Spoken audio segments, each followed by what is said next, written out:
Got a few notes. As you know, we're going to start reading, or maybe you've gotten your books, I hope, on this being. And if you've read any of it at all, which you've had at a time, you may have read some of the early stuff before the actual weekly stuff begins. He told that story of the swimmer, Michael Phelps. And if you read that, it's simply what? It's basically the same old thing we always know. If you want to be good at something, you need to practice, practice, practice.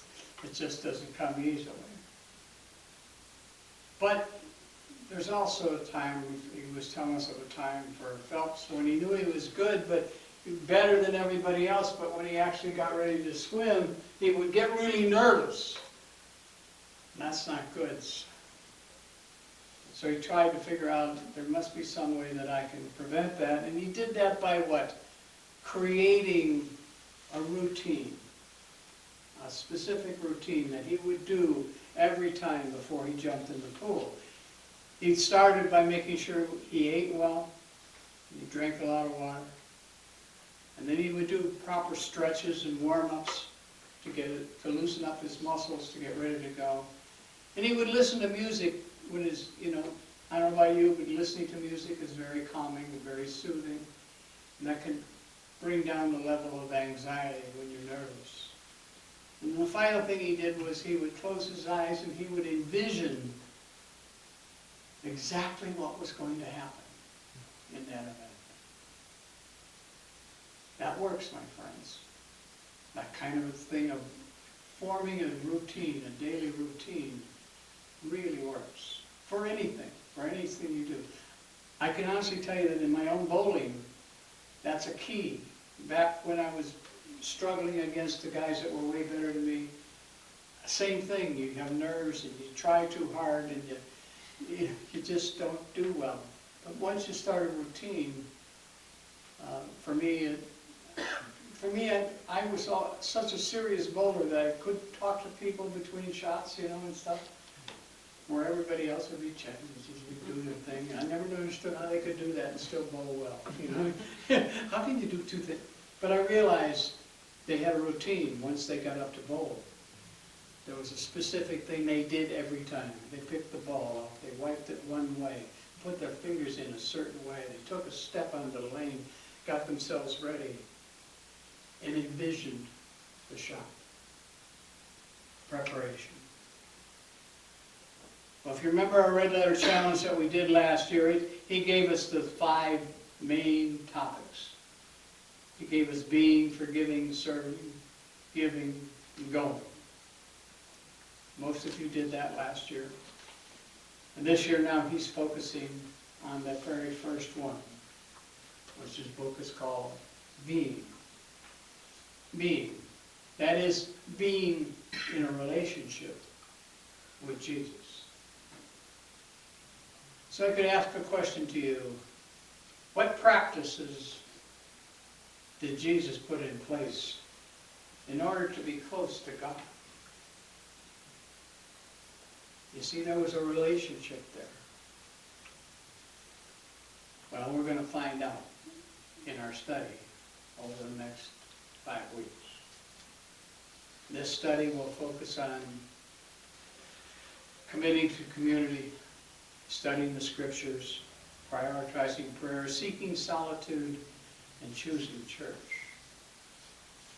The author takes us from another gentleman, and he calls them keystone habits.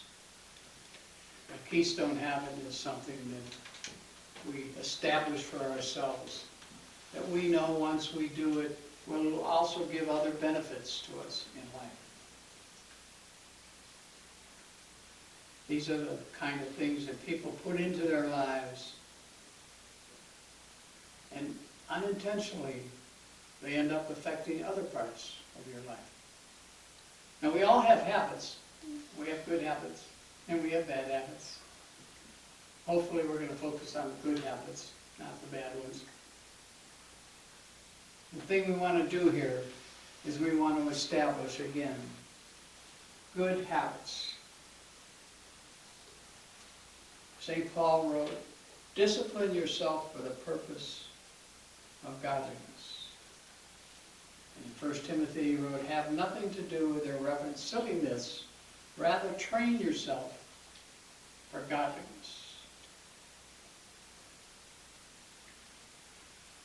We're going to talk more next week when we start with committee to community. But for this week, for those of you that will begin this process of reading, your book starts on Tuesday. And you're to read whatever it says on Tuesday and reflect on it. It's a short read, no big deal. But again, it's a habit. Habit. Establishing habit. Over 40 to 50% of everything you do is done by a habit, whether you know it or not. It's the things you do automatically every day without thinking about it. They have become a habit. You might try this if you want to just experiment. Try establish a new habit this week. It can be anything. It could be flossing your teeth if you don't already do that. Do it every day. It becomes a habit. It could be making the bed when you jump out of bed every morning. First thing, which I do, by the way.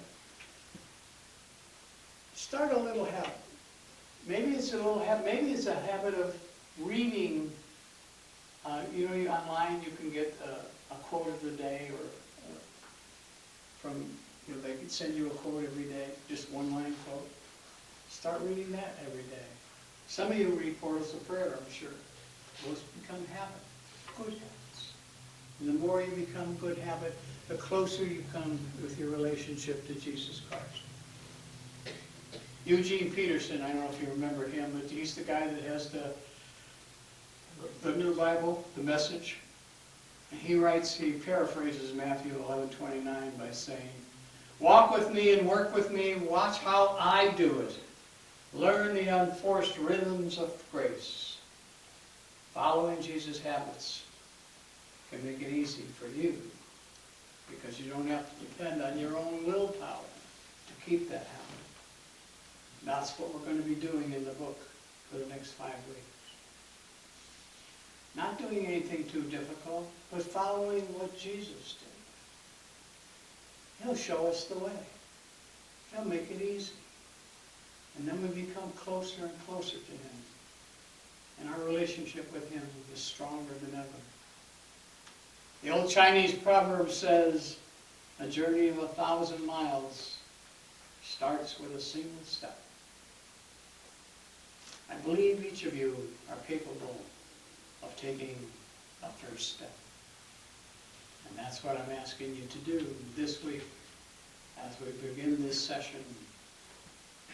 And for those of you that are going to stay to our Bible study today, we will do a short little Bible study on the same thing that we're just talking about now. It's very interesting, and you may have fun with it. And I hope many of you stay to do that.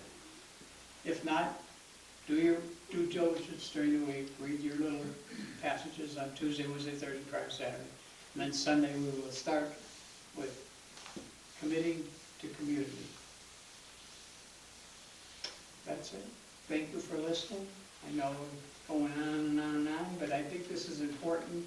And I can tell you, first, and maybe my wife over there would even agree, we're doing this study in our personal life group that we've been with people for 6 years. And I know in my estimation, we're into the 3rd week, I think now. These have been the best meetings that we have ever had with our group since we started. It somehow has brought us all closer together in a new way, in a different way, as everybody has opened up and is now finding themselves doing things to increase their own faith. And there are people just like you, people that are in the Word, people that go to church on Sunday, people that, pretty good people, right? At least I think, from my perspective. The big guy's the judge, not me. But, I think this thing can help each and every one of you become a better Christian and be more powerful in everything you say and do. Blessings to you all.